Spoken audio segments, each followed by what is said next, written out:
Atlantic মহাসাগরের পানির তলায় কি আছে উপর থেকে তাও দেখতে পাচ্ছি, প্রশান্ত মহাসাগরের পানির তলায় কি আছে সেটাও উপর থেকে দেখতে পাচ্ছি, বড় বড় পাহাড় পর্বতের উপরে কি আছে সেটাও আমরা দূরবীনের মাধ্যমে দেখতে পেলাম। আর আল্লাহ পৃথিবীর মালিক, একদিনও আমাদের আপনজন চাচা দাদা পাড়া প্রতিবাসী কেউ বলেনি আল্লাহর আমি কালকে দেখে এসেছি। এই জন্য আমরা বলি যেটা দেখি সেটা বিশ্বাস করি, যেটা দেখি না সেটা বিশ্বাস করি না। আচ্ছা, এই তথ্য এই থিওরি কি আমাদের মেনে চলা যাবে? জোরে বলুন, মেনে চলা যাবে? মেনে চলা যাবে না। কিছু জিনিস কিয়ামত পর্যন্ত চেষ্টা করলেও আমরা দেখতে পাবো না। দেখতে না পাওয়া সত্ত্বেও আল্লাহরে আমরা স্রষ্টা বলে মানব না। এখানেই বিজ্ঞানীদের সঙ্গে ইমানদার মোমেন মুসলমানদের একেবারে রাত দিনের মতো পার্থক্য। রাতের বেলা যেমন দিনের আলো পাওয়া যায় না, দিনের বেলা যেমন রাতের আলো পাওয়া যায় না, ঠিক তদনুরূপ বিজ্ঞানীদের সঙ্গে ইমানদার মোমেন নবী ভক্ত মুসলমানদের ওই রকম পার্থক্য কিয়ামত অবধি থাকবে। জোরে বলুন একটু সুবহানাল্লাহ। তবে যারা স্রষ্টারে মানবে না, আল্লাহর কোরআনের বিধানগুলো বিশ্বাস করবে না, তাদের পরিণতি কি হবে? আর যারা না দেখে আল্লাহরে বিশ্বাস করবে তাদের পরিণতি কি হবে? আসুন আমরা একটু সামনের দিকে কোরআনের আয়াত নিয়ে গিয়ে যাই। পয়গম্বর মুহাম্মদ রাসূলুল্লাহ জবানি কোরআন যদি সত্য হয়, যারে না বানালে আল্লাহ কিছুই বানাতেন না। হাদিসে কুদসির ভিতরে এসেছে লাউলাকা লামা খলাকতুল আফলাক।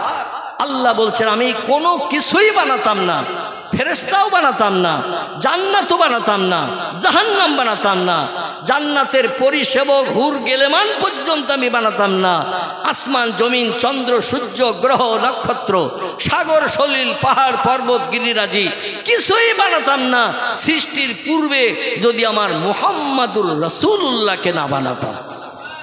আর একটু জোরে বলুন নারায়ে তাকবীর। সেই নবীজির বাণী কথা আপনাদের কাছে দুটি একটি রাখবো, তার তরজমা এবং ব্যাখ্যা রাখবো। আপনারা শুনতে রাজি আছেন? আচ্ছা, কে কে রাজি আছেন এইবার একটু হাত তুলে দেখান তো দেখি। নারায়ে তাকবীর। আলহামদুলিল্লাহ। রসুলের জবানি কোরআনের মতো সত্য না মিথ্যা? সবাই একমত? একমত। তাহলে আমি একটুখানি হাফি আলি পরীক্ষা নেব আপনাদের। কি পরীক্ষা? হাফি আলি টেস্ট ফাইনাল নেব না। ফাইনাল নিলে বাড়ি চলে যাবেন, কারণ পরীক্ষা শেষ হয়ে গেছে। এবার কবে মার্কশিট দেবে, প্রোগ্রেসের রিপোর্ট দেবে, সেই অপেক্ষায় এক আধ সপ্তাহ ছাত্ররা অপেক্ষা করে। কারণ খাতাগুলো দেখবে, নাম্বার দেবে, আবার মার্কশিটে লিখে দেবে, দিনের দিন হাতে দেবে, কেউ বা হাসবে কেউ বা কাঁদবে, ঠিক কি না? এই জন্য ফাইনাল পরীক্ষা নেব না। কোরআনকে কেমন সত্য বিশ্বাস করেন? পয়গম্বরের জবানি আমি যার নাম কয়েকটি পূর্বে বলেছি, কারবা নাম বুখারী শরীফ, কারবা নাম মুসলিম শরীফ, কারবা নাম তিরমিজি, কারবা নাম আবু দাউদ, কারবা নাম ইবনে মাজা, কারবা নাম নাসাই, কারবা নাম দারুমি, কারবা নাম দারকুতনি, কারবা নাম বাইহাকি, কারবা নাম তিবরানি, কারবা নাম মুয়াত্তায়ে মালিক, কারবা নাম ইশকাতুল মাসাবি, কারবা নাম ইবনে হাব্বান, কারবা নাম আল হাকিম, কারবা নাম আল মুস্তাদরাক, কারবা নাম তারগিব, কারবা নাম আল হাসান।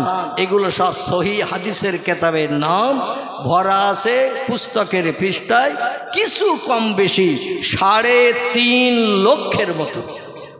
কতটা বললাম? 3.5 লক্ষের মতো এই সহি হাদিসের কিতাবের ভিতরে পয়গম্বরের জবানি লিপিবদ্ধ হয়েছে। 1450 বছর আগ থেকে নিয়ে বর্তমান 2021 সালের শেষের দিকে, এই 25 সালের শেষের দিকে আমরা এখন বর্তমানে চলছি। আজ পর্যন্ত নবীজির বাণী একটা মিথ্যা, কোনো বিজ্ঞান, কোনো দর্শন, কোনো ইঞ্জিনিয়ার, কোনো ডাক্তার, কোনো মাস্টার, কোনো ভূতত্ত্ববিদ, কোনো ঐতিহাসিক, কোনো ভৌগোলিক একটা তথ্য মিথ্যা প্রমাণ করতে পেরেছে? ইহা তাকে কিয়ামত পর্যন্ত আল্লাহর কোরআনের একটা তথ্য মিথ্যা প্রমাণ করার ক্ষমতা পৃথিবীর কোনো মানুষের মগজে আসবে না। পয়গম্বরের জবানি সত্য, এটা মিথ্যা বানানোর দায়িত্ব কোনো ব্যক্তি সার্টিফিকেট দিয়ে দিতে পারবে না। কারণ রাসূল বলছেন ইন্নামা বুইস্তু মুআল্লিমান, আল্লাহ পাক আমাকে তামাম বিশ্ববাসীর শিক্ষক করে, টিচার করে, প্রফেসর করে, অধ্যাপক, অধ্যক্ষ করে বিশ্ববাসীর কল্যাণের জন্য আমাকে উচ্চ শিক্ষিত করে পাঠিয়েছেন। আমার মতো জ্ঞান অতীতে কারো ছিল না, বর্তমানে নাই, ভবিষ্যৎ জেনারেশন কিয়ামত পর্যন্ত কারো নসিবে জড়বে না। জোরে বলুন একটু সুবহান। নবী বলছেন, যদিও আমি স্কুলে যাই নাই, কলেজের চৌকাঠ পার হয়নি, বিশ্ববিদ্যালয়ের দরজা দেখিনি, খাতা কলম দিলে আমি লিখতে পারতাম না, বই দিলে আমি পড়তে পারতাম না, তাই বলে যেন ধারণা করিও না পাড়ার ওই রাখাল ছেলেটা গরু ছাগল চড়া স্কুলে যায়নি, আমি মোহাম্মদ তার মতো, ওই রকম চিন্তাটা যেন করিও না। আল্লাহ পাক আমাকে তামাম বিশ্ববাসীর শিক্ষক করে, অধ্যাপক করে, অধ্যক্ষ করে পাঠিয়েছেন। কলেজের অধ্যক্ষ যিনি থাকেন তিনি সব শিক্ষকের ঊর্ধ্বে, ঠিক না ভুল? অধ্যক্ষ মানে অধ্যাপকের উপরে যিনি, ইনি হলেন সব শিক্ষকের ঊর্ধ্বে, উপরে। রাসূল বলছেন আমাকে সেই ব্যক্তি করে আল্লাহ পাক পাঠিয়েছেন। এখন আল্লাহর জ্ঞানটান আছে না নেই? আল্লাহ যদি পাঠিয়ে থাকে নবীরে পৃথিবীর সেরা জ্ঞানী করে, তাহলে আল্লাহর তো জ্ঞান থাকার দরকার। এ কি ভুল বলছি আমি? আল্লাহ তো জ্ঞান থাকার দরকার। আল্লাহর জ্ঞান বিজ্ঞানীর থেকে কম না বেশি? একটু জোরে বলেন। দার্শনিকদের জ্ঞান আল্লাহর থেকে বেশি না কম? কম। সাহিত্যিক, ঐতিহাসিক, ভৌগোলিক, এই পৃথিবীতে ইঞ্জিনিয়ার যারা রিসার্চ করে গবেষণা করে অনেক কিছু বানিয়েছে, বিজ্ঞানীরা অনেক কিছু বানিয়েছে যা পূর্বে ছিল না, বর্তমানে মানুষের মুখে হাসি ফুটিয়ে অনেক যন্ত্রপাতি বিজ্ঞান বানিয়েছে। এদের জ্ঞানের থেকে আল্লাহর জ্ঞান কম না বেশি? একটু জোরে বলেন। বলতে ভয় হচ্ছে? বসিরহাট থানার ওসি বোধহয় কাল ধরে নিয়ে যাবে সত্য কথাটা বললে, নাকি জেলখানায় ভরিয়ে দেবে, ডালিয়া রুটি দেবে, মাছের ঝোলটোল নসিবে জড়বে না, এরকম একটা ব্যাপারটা আবার আছে নাকি? তাহলে আল্লাহর জ্ঞান বেশি না কম? সকলের কণ্ঠের আওয়াজ একটু শুনি। আলহামদুলিল্লাহ। আমার ভাইরা, আল্লাহ বলছেন অমা উতীতুম মিনাল ইলমি ইল্লা কালিলা। চিল্লায়ে বলুন একটু সুবহান। কোরআনের তথ্য। আল্লাহ বলছেন অমা উতীতুম মিনাল ইলমি ইল্লা কালিলা। ও মানুষ, বিজ্ঞান হয়েছো, দার্শনিক হয়েছো, ইঞ্জিনিয়ার হয়েছো, ডাক্তার হয়েছো, মাস্টার হয়েছো, দীর্ঘ 22-24 বছর ধরে পড়াশুনো করেছো, তারপরও ঘরে বসে বসে বইপত্র পড়ে রিসার্চ করে গবেষণা করে মগজ ধলাই করে হাজারো যন্ত্র মেশিন বানিয়েছো, হাজারো পুস্তক রচনা করেছো, কিন্তু তোমাদের জ্ঞান কতটা তোমরা কি জানো? দুনিয়ার বিজ্ঞানীদের জিজ্ঞাসাবাদ করেন, যত সৃষ্টি পৃথিবীতে প্রথম এসেছে এই সৃষ্টিগুলো কে বানিয়ে পৃথিবীতে পাঠিয়েছেন? পৃথিবীর বিজ্ঞানীরা সব জায়গায় ফেল। তারা আবার বলে আমরা উচ্চ শিক্ষিত। কত জায়গায় ফেল আমি আগামীতে একটু তথ্য যদি সময় পাই দেব। আমার ভাইরা, আল্লাহ বলছেন মানুষ বানিয়েছি আমি তোমাদের। খলাকাল ইনসান। ও মানুষ, তোমরা যত পৃথিবীতে আসো তোমাদের মূলে কিন্তু আমি আল্লাহ। আমি কোন শব্দ ব্যবহার করে তোমাদের বানিয়েছি? আমার কোনো সময় লাগেনি, কোনো কিছু ব্যবহার করতে হয়নি। আমি এমন একজন প্রভু, এমন একজন মালিক, শুধু আমার জবানে বলেছি কোন ফায়া কোন, সঙ্গে সঙ্গে সব কিছু হয়ে গেছে। এমন শক্তি ক্ষমতা আমি আল্লাহ আমার আছে। সে আল্লাহ বলছেন মানুষ তোমাদের বানিয়েছি আমি। কার মগজে কতটা জ্ঞান ওটা নির্ধারণ করে দিয়েছি আমি। শোনো মানুষ শোনো, অমা উতীতুম মিনাল ইলমি। তোমাদের মগজে যে জ্ঞান, যে জ্ঞানের মাধ্যম দিয়ে রিসার্চ করে গবেষণা করে ক্যালকুলেটর মেশিন বানিয়েছো, কম্পিউটার বানিয়েছো, রিমোট কন্ট্রোল বানিয়েছো, স্যাটেলাইট বানিয়েছো, ইন্টারনেট বানিয়েছো, উপগ্রহ বানিয়েছো, চন্দ্রযান বানিয়েছো, পাতাল রেল বানিয়েছো, সাবমেরিন বানিয়েছো, সাগরের পানির তলা দিয়ে যুদ্ধ জাহাজ যাবে, জায়গায় যেয়ে হুশ করে ঠেলে উঠে অ্যাকশন করে আবার পানির তলা দিয়ে চলে আসবে। যারা মারতে গেল তাদের শস্য দানা পরিমাণ ক্ষতি হবে না। এর নাম হলো সাবমেরিন। পানির তলা দিয়ে, সাগরের পানির তলা দিয়ে যায়। এটাও বানিয়েছে মানুষ। কিন্তু এই পানির তলায় আপনি যদি একবার যান, 10 মিনিট যদি রাখা হয়, ভালো থাকবেন তো? হ্যাঁ, বস্তাবন্দি করে 10 মিনিট যদি চুবিয়ে রাখা হয়, 10 মিনিট পরে বস্তা টেনে যদি তোলা হয় সলিমউদ্দিন চাচা বেঁচে থাকবে তো? কিন্তু সাবমেরিনের ভিতরে ঘন্টার পরে ঘন্টা জলজাহাজ চালাচ্ছে সাগরে, অক্সিজেন উপর থেকে দেয়া হচ্ছে, ভিতরেও অক্সিজেন নিয়ে যাওয়া হয়। আইসিইউতে যেমন মানুষ ভর্তি থাকে, ওখানে নাকে টাকে দেখবেন সব গ্যাস লাগানো থাকে না, ওর ভিতরে হাওয়া ঢোকে না, ভিতরের হাওয়া বাইরে আসে না, অক্সিজেন গ্যাসের মাধ্যম দিয়ে বাঁচিয়ে রেখেছে বিজ্ঞানীরা। এত জ্ঞানী হওয়া সত্ত্বেও আল্লাহ বলছেন, ও মানুষ, তোমাদের মগজের জ্ঞান কতটা তোমরা কি জানো? বানিয়েছি আমি, এই জন্য তথ্য দিচ্ছি আমি। ইল্লা কালিলা, তোমাদের মগজের জ্ঞান হলো আমি আল্লাহ আমার জ্ঞানের কাছে সামান্যতম একটুখানি। বাংলা অভিধানে ইংরেজি ডিকশনারিতে তম শব্দের ব্যাখ্যা করেছেন রিসার্চকারী গবেষকেরা। তম শব্দের বাংলা অর্থ কি? তম শব্দের বাংলা অর্থ হলো সামান্য থেকেও আরো কম, সামান্য থেকেও আরো কম, এরে বলা হয় তম। আল্লাহ বলছে তোমাদের মগজের জ্ঞান দিয়েছি সামান্যতম একটুখানি, ওই একটুখানি জ্ঞান নিয়ে আমার সঙ্গে পাল্লা দিতে এসো না, আমার সঙ্গে বাড়াবাড়ি করতে এসো না। আমি আল্লাহ আমার কোরআনের কথা মিথ্যা এমন তথ্য যেন দিয়ে পৃথিবীর মানুষকে বিভ্রান্ত করিও না। আমি বড় সাত করে বানিয়েছি। ওমা খলাকতুল জিন্না ওয়াল ইনসা ইল্লা লিয়াবুদুন। জোরে বলুন একটু আল্লাহু আকবার। আল্লাহ বলছেন আমি পৃথিবীর সৌন্দর্য শ্রীবৃদ্ধির জন্য সৃষ্টি পাঠিয়ে দিয়েছিলাম পৃথিবীকে, পৃথিবীতে সৃষ্টি পাঠিয়েছিলাম 18,000-এর মতো। তফসিরে রুহুল বায়ান, তফসিরে মাওজেহুল কোরআন, তফসিরে বায়ানুল কোরআন, তফসিরে বাইজাবি, তফসিরে কাশাফ, তফসিরে ইবনে কাসির, তফসিরে জালালাইন, এমন করে তফসিরে ফি জালালুল কোরআন আল্লামা কুতুব রহমাতুল্লাহ আলাইহির লেখা বিখ্যাত তফসিরের কিতাব। এর ভিতরে উনি বলছেন আল্লাহ পাক রব্বুল আলামিন 18,000-এর মতো মখলুক সৃষ্টি পৃথিবীতে, পৃথিবী বানিয়ে পৃথিবীতে পাঠিয়েছিলেন পৃথিবীর সৌন্দর্য শ্রীবৃদ্ধির জন্য, দুনিয়া দেখতে যাতে সুন্দর হয়।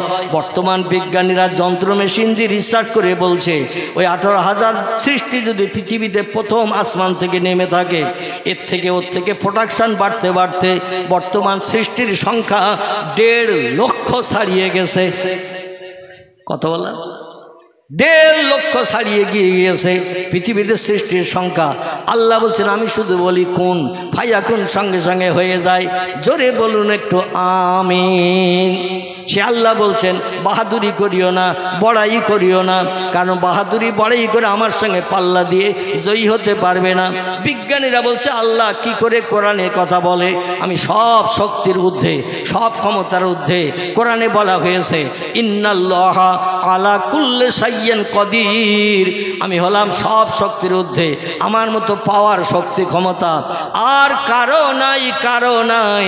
আলে কথা কোরআনে 1450 বছর আগে কিভাবে তথ্য কোট করে দিয়ে আমাদের কাছে পাঠিয়েছেন আমরা তো বুঝতে পারি না, কারণ সৃষ্টির বয়স যত হয় তারা বুড়ো হয়। ঠিক বললাম না ভুল বললাম? সৃষ্টির বয়স যত হয় ও কচি বাচ্চা হয় না, বুড়ো হয়। ঘুমিয়ে পড়েছে, তাহলে হুজুর ডাকেন, আমি আর বক্তব্য রাখবো না, কারণ ঘুমন্ত ব্যক্তির কাছে আমি গলা ফাটাবো না। আর যদি একটু উত্তর দেন তাহলে বুঝবো জেগে আছেন। আমি অধম, এখনও সুস্থ হতে পারি নাই, এখনও আমি রোগাক্রান্ত, চলতে গেলে এখনও আমার গা টলে। আমি রাতের বেলা তো ভালো চলতেই পারি না, মানুষের হাতের সাপোর্ট নিয়ে ধরে নিয়ে আমাকে যে কোনো জায়গায় যেতে হয়। যাই হোক, আর ডাক্তার তো এমনি চিল্লাতে আমার নিষেধ করেছে, কিন্তু আল্লাহর উপরে তাক্কাল করে চিল্লাই। তো আপনারা যদি এইভাবে চিল্লানো আওয়াজ না শোনেন তাহলে আমার ওয়াজ করা, বক্তব্য রাখা বৃথা হবে কি না? বিজ্ঞানীরা বলছে আল্লাহ যদি এই পৃথিবী বানিয়ে থাকে, খুব ভালো করে শোনেন, আল্লাহ যদি এই পৃথিবী বানিয়ে থাকেন, Japan, German, England, Holland, Poland, Italy, Brazil, Thailand, Singapore, Burma, Rangoon, পৃথিবীর বিভিন্ন দেশের বিজ্ঞানীরা রিসার্চ করে গবেষণা করে বলছে পৃথিবীর বয়স কেউ বলেছেন 15,000 বছর, কেউ বলেছেন 25,000 বছর, কেউ বলেছেন 40,000 বছর, কেউ বলেছেন 50,000 বছর, কেউ বলেছেন 1 লাখ। বর্তমানে শেষ তথ্য এসেছে পৃথিবীর বয়স 1.5 লাখ বছর। কত বললাম? বিজ্ঞানের এক একটা যন্ত্র মেশিন দিয়ে এক একটা জিনিস রিসার্চ করে এর বয়স নির্ধারণ করে বলছে পৃথিবীর বয়স বর্তমানে আমরা ভালো যন্ত্র মেশিন দিয়ে রিসার্চ করে দেখলাম পৃথিবীর বয়স 1.5 লক্ষ বছর হয়ে গেছে। আচ্ছা, এই পৃথিবী যদি আল্লাহ বানিয়ে থাকেন 1.5 লক্ষ বছর আগে, আল্লাহ এখন বাচ্চা আছে না বুড়ো হয়ে গেছে? যুবক আছে না যেমন ছিলেন তেমন আছেন না বৃদ্ধ হয়ে গেছেন? সব জিনিস বয়স হলে তো বৃদ্ধ হয়, বুড়ো হয়। ওরা বলে আল্লাহ এখন লাঠি ধরে চলতে পারে কিনা আমাদের সন্দেহ আছে। বুড়ো চাচা লাঠি দিয়েও হাঁটতে পারে না, যেখানে খায় সেখানে পেশাব সেখানে পায়খানা করে। আর পৃথিবী যদি আল্লাহ বানিয়ে থাকেন 1.5 লক্ষ বছর আগে, আল্লাহ না জানি আব্দুল করিম চাচা, আব্দুর রহমান দাদা, মনোরঞ্জন কাকার থেকে আরো কত বেশি বুড়ো হয়ে গেছে। আর বুড়ো হলে শক্তি ক্ষমতা হ্রাস হয়, বুড়ো হলে রক্তের তেজ কম হয়ে যায়। শক্ত বুট ভাজা যদি বুড়ো দাদারে দেওয়া হয়, মহাত্মা গান্ধীর গালে যেমন দাঁত ছিল না, দেখেছেন না? জাতির জনক, ভারতের জাতির জনক মহাত্মা গান্ধী, বিভিন্ন জায়গায় রাস্তার মোড়ে স্ট্যাচু করা রয়েছে, চোখে চশমা, হাতে লাঠি, পরনে ধুতি, বোকড়া গালে ফিক ফিক করে হাসতেছে। এই বোকড়া গালওয়ালার হাতে যদি বুট ভাজা দেন, ও চিবিয়ে খেতে পারবে বলে মনে হয়? ও খেতে গেলে কি করতে হবে? টপ করে বলে, অত সময় নাই, ও শুধু গালে দেবে আর গিলে গিলে খাবে, ঠিক কি না? চিবিয়ে আস্বাদ নেওয়ার দরকার নাই। আল্লাহ না জানি কত বুড়ো হয়ে গেছে, আর সেই আল্লাহ এখন আমাদের সঙ্গে বিজ্ঞানের প্রযুক্তির সঙ্গে পাল্লা দিয়ে পারবে, এটা কোনোদিন সম্ভব নয়। এখন আপনারা ওদের দলে দলভুক্ত, আমার আল্লাহর সত্য কোরআনের কথায় বিশ্বাসী। আল্লাহ কি বুড়ো হয়ে গেছে বলে মনে হয়? আমার ভাইরা, আল্লাহ পাক ইন্নাল্লাহা আলা কুল্লি শাইইন কাদির এর ব্যাখ্যা করা হয়েছে হাদিস শরীফের ভিতরে। আল্লাহু লা ইলাহা ইল্লা হুয়াল হাইয়ুল কাইয়্যুম লা তাখুযুহু সিনাতু ওয়ালা নাউম। আল্লাহ বলছেন, মানুষ তোমরা বয়স বেশি হলে বৃদ্ধ হও, বুড়ো হও, দাঁত পড়ে যায়, চোখের পাওয়ার লেস হয়ে যায়, এটা স্বাভাবিক। পৃথিবীর সব সৃষ্টির নসিবে এটা জোটে, কিন্তু সৃষ্টির দিকে নিদর্শন দেখে আমার সঙ্গে যেন ওই তুলনা করিও না। আমি হলাম বিরল আল্লাহ, জোরে বলুন একটু সুবহানাল্লাহ।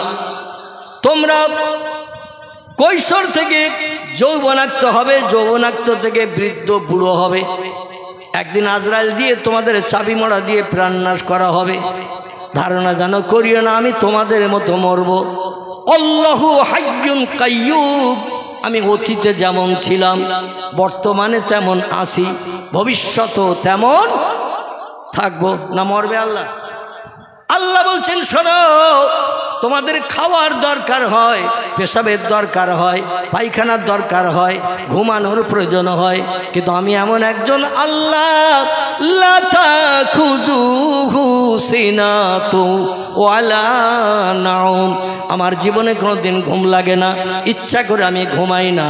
আমি আল্লাহ প্রতিদিন 24 ঘন্টা জেগে থাকি।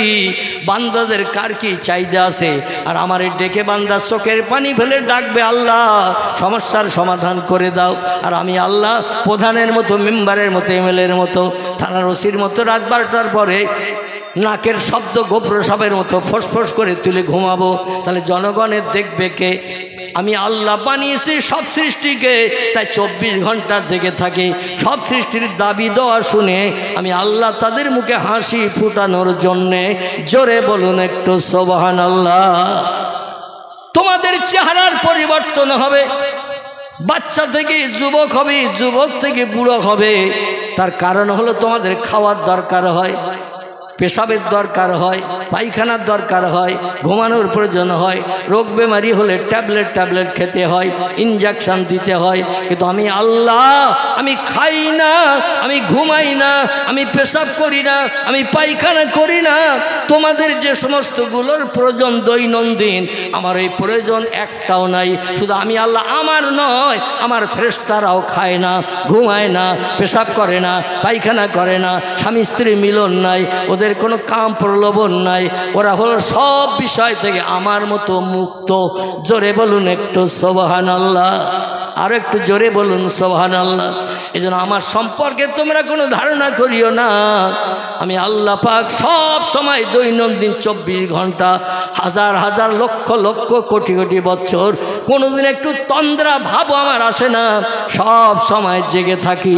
চিল্লায়ে বলুন আমিন। বিশ্বাস করেন সবাই? বিজ্ঞানীরা যে তথ্য দিয়েছে, সেখান থেকে 1450 বছর আগে একজন পয়গম্বরও এই তথ্য মনে মনে ধারণা করেছিলেন। সে পয়গম্বর আবার সাধারণ পয়গম্বর নয়। কোরআনের ভিতরে টোটাল 27 জন পয়গম্বরের নাম কোট করা হয়েছে।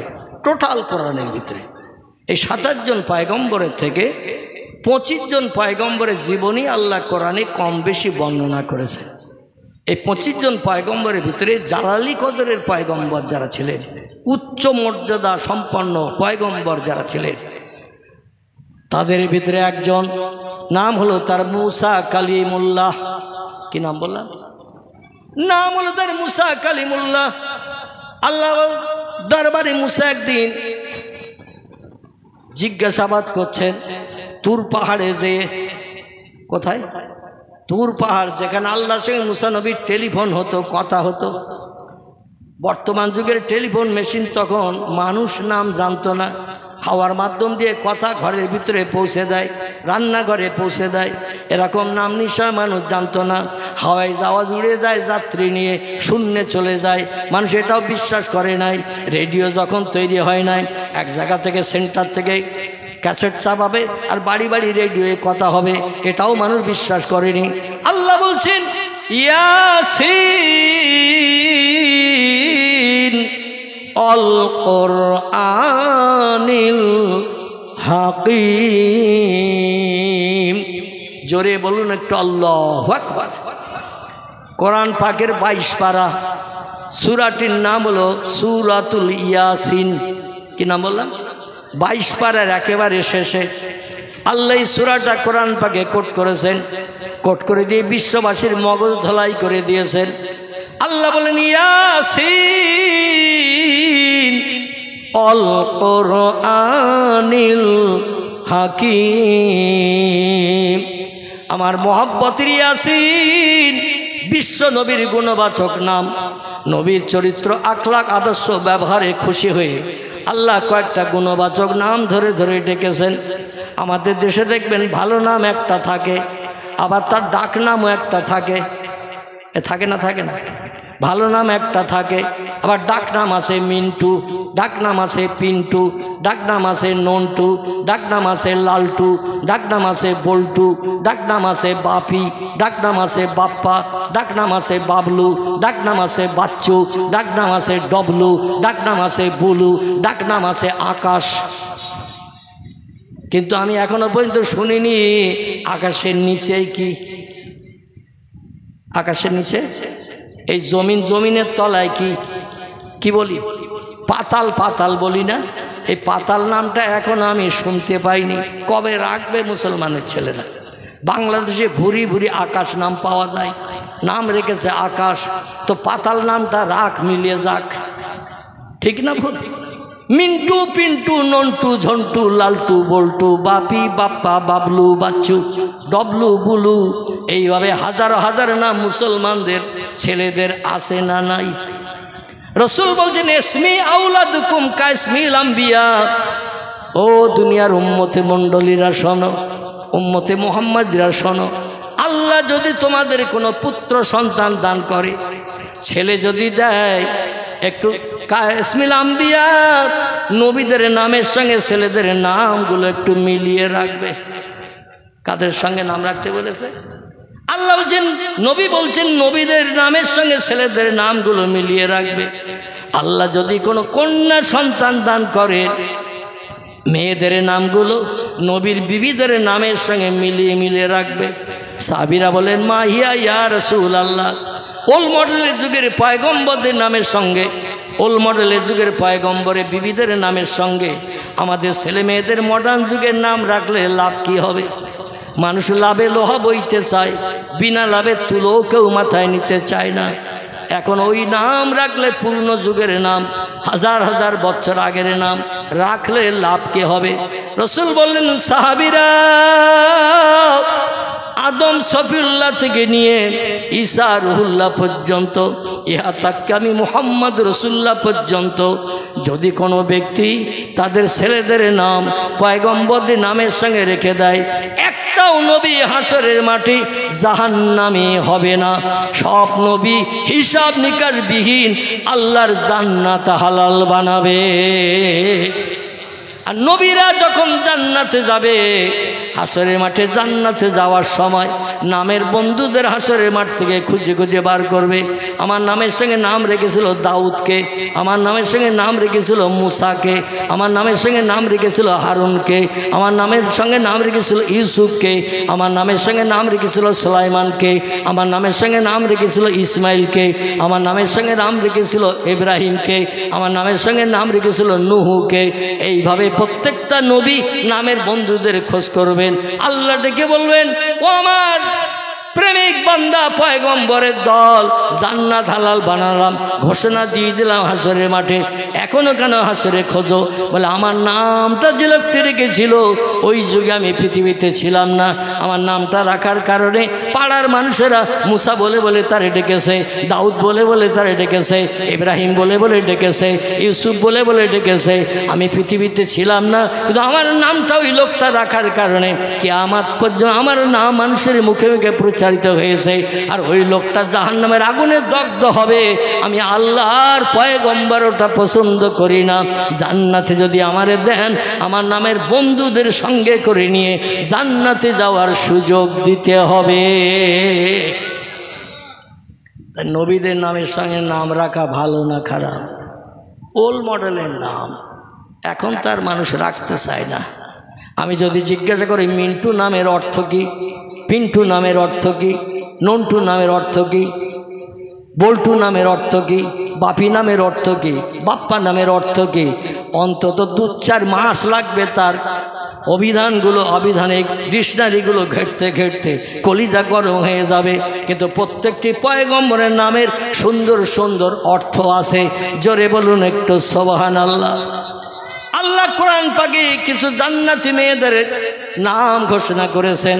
কারো নাম রহিমা, কারো নাম আসিয়া, আমার ভাইরা, কারো নাম খাদিজা, বিশ্ব নবীর প্রাণপ্রিয়া জীবন সঙ্গিনী, প্রথম জীবন সঙ্গিনী মা আয়েশাতুল হুমায়রা, উম্মে সালমা, উম্মে হাবিবা, জয়নাব বিনতে জাহাস, জয়নাব বিনতে খুজাইমা, সাউদা, সুফিয়া, মাইমুনা, জাওয়ারিয়া, মাবিয়া। এইরকম প্রিয় নবীর প্রাণ প্রিয়া বিবিরা, এরা কি জাহান্নামে যাবে বলে মনে হয়?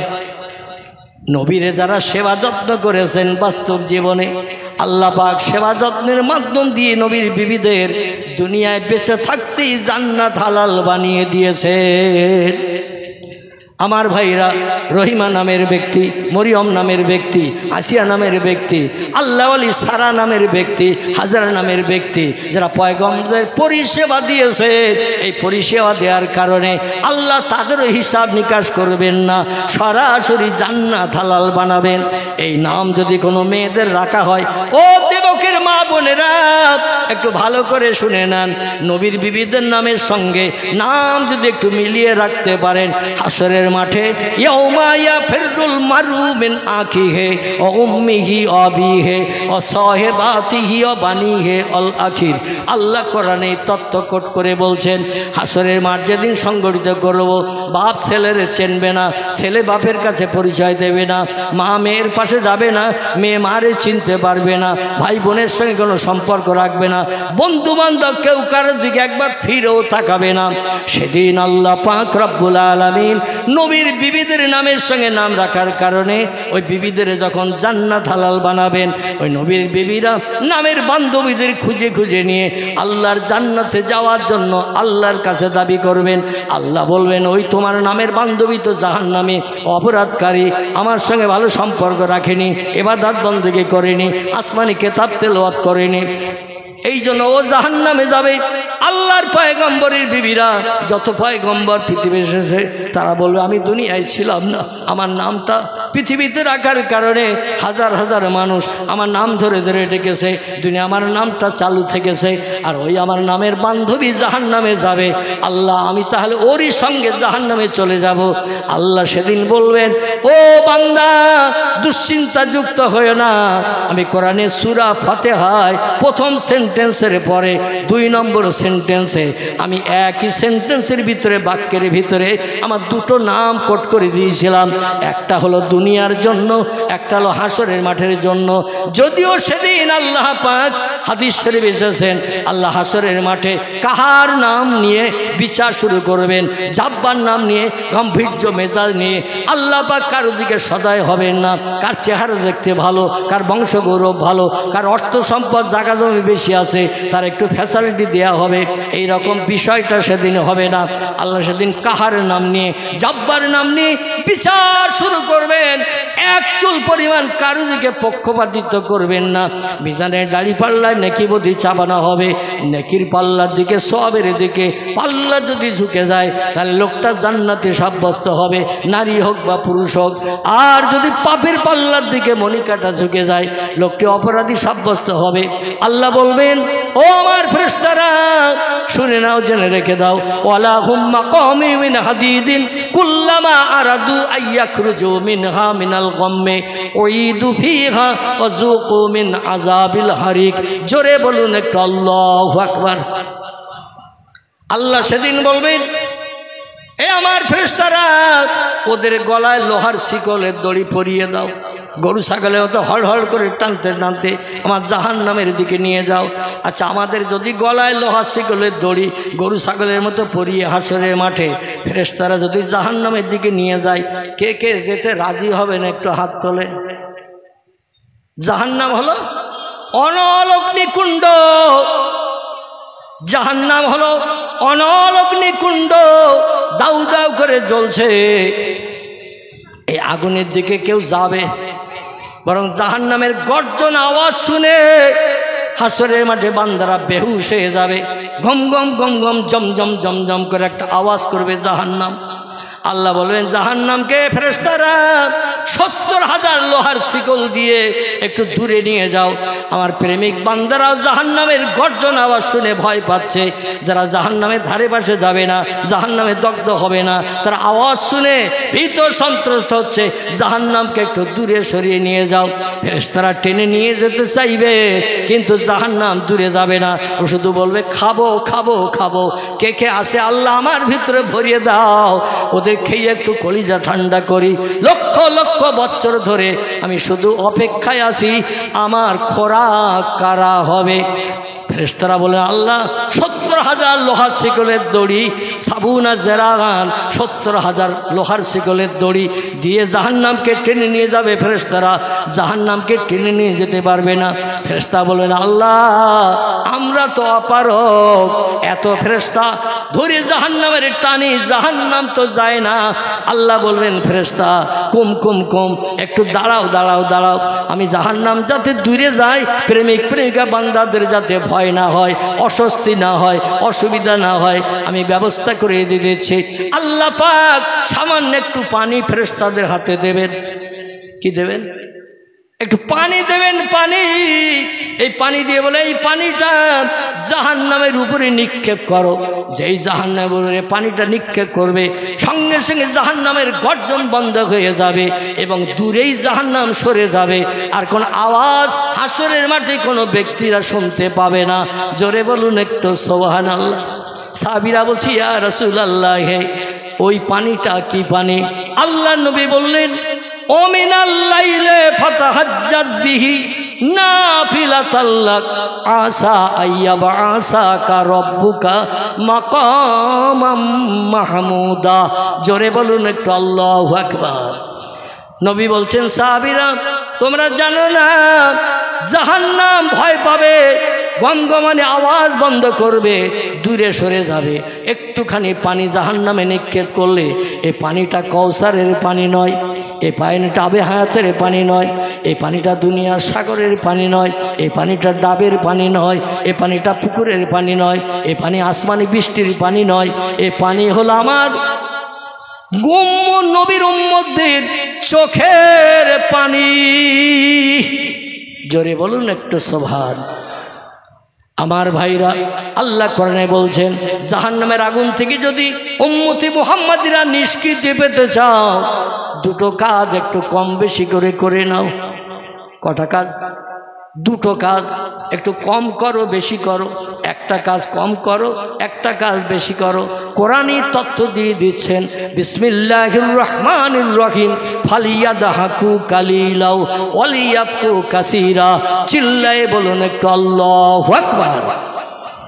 আল্লাহ কোরআনে এই তত্ত্ব কোট করে দিয়ে বলছেন, উম্মতি মুহাম্মাদিরা জাহান্নাম যদি হারাম বানাতে চাও, জান্নাত যদি হালাল বানাতে চাও, কোটি কোটি বছর ফেরেশতাদের মাধ্যম দিয়ে জান্নাতে ঢোকার পরে হুরগেলেমানদের নিয়ে আনন্দ ফুর্তি যদি করতে চাও, সেখানে এক একটা বেটা ছেলে পুরুষকে জান্নাতের ভিতরে 18 বছরের সুন্দরী যুবতী নারী তার পরিষেবা দেওয়ার জন্য 70টা করে এক একটা পুরুষের জন্য বরাদ্দ করা হবে। জোরে বলুন একটু সুবহানাল্লাহ। বান্দা মনে মনে যেটা চিন্তা করবে সঙ্গে সেটা সামনে এসে হাজির হবে। কোনো অভাব জান্নাতে থাকবে না, কোনো দুঃখ চিন্তা থাকবে না, কোনো রোগ বেমারি হবে না, কোনো অস্বস্তি হবে না। এক একদিন এক একটা বিল্ডিংয়ে জান্নাতীরা হুরগেলেমানদের নিয়ে আনন্দ উপভোগ করতে থাকবে। এক বিল্ডিংয়ে 6 মাস থাকতে হবে না, আর আমাদের এক ঘরে সারা জীবন থাকতে হয়। ঠিক না ভুল? এক ঘরে সারা জীবন থাকতে হয়। সলিমউদ্দিন চাচার ঘরে গেলে তার স্ত্রী কি জায়গা দেবে নাকি? নাউজুবিল্লাহ। যে আমার বউ আছে, আমার ঘরে থাকার সুযোগ নয়, কেবল আমি থাকবো বউর পাশে। ঠিক না ভুল? কিন্তু জান্নাতের ভিতরে দৈনন্দিন জান্নাতীরা ঘর পাল্টে পাল্টে থাকবে। লক্ষ কোটি বছর পেরিয়ে গেল এক ঘরে জান্নাতীদের 2 দিন থাকতে হবে না। যদি বলেন হোয়াট ইজ দ্য ডকুমেন্ট, তার নাসাই শরীফের একটা হাদিসের কথা বলি। আল্লাহর পয়গম্বর বলছেন, কম আমল করে যে লোকটা জান্নাতের ভিতরে ঢুকবে, পাপ নাই, অপরাধ নাই, ভুল নাই, অন্যায় নাই, তা সবও তেমন ভালো করে নাই, অল্প সব করেছে। সব বান্দাবান্দির হিসাব নিকাশের পরে আল্লাহ পাক দেখবেন এই বান্দাটারে ওর অপরাধ বলতে কিছু নাই, পাপের পাল্লা একেবারে খালি, কিচ্ছু তাতে নাই। তবে জীবনে একদিন আল্লাহু আকবার বলেছে, আলহামদুলিল্লাহ বলেছে, লা ইলাহা ইল্লাল্লাহ জপ করেছে। সারা জীবনে যদি একটা বার এই জপ কোনো বান্দার জবান দিয়ে ঠোঁটের মাধ্যম দিয়ে জারি হয়, আল্লাহ তাকেও জান্নাত হালাল বানিয়ে দেবেন। জোরে বলুন একটু সুবহানাল্লাহ। সাহাবীরা বলছে, ইয়া রাসূলুল্লাহ, ওই লোকটার জন্য কেমন জান্নাত হবে? আল্লাহ নবী বলছেন, আল্লাহ একটু কম দরজার জান্নাত তার দেবেন, কারণ পকেটে পয়সা কম। ও যে ইলিশ মাছের দাম জিজ্ঞাসা করে, দাম জিজ্ঞাসায় পর্যন্ত শেষ, কারণ মাছ কি কিনতে পারবে? টাকা নিয়ে গেছে 10 টাকা, ইলিশ মাছের কেজি জিজ্ঞাসা করছে, বলছে 1200 টাকা। ও আর দাঁড়াবে ওখানে? দাঁড়াবে না, কারণ পকেটে আছে 10 টাকা। ইলিশ মাছের দাম জিজ্ঞাসায় বেকার হয়ে গেছে 1200 টাকা কেজি, আর 1 কেজি 900 ওজনে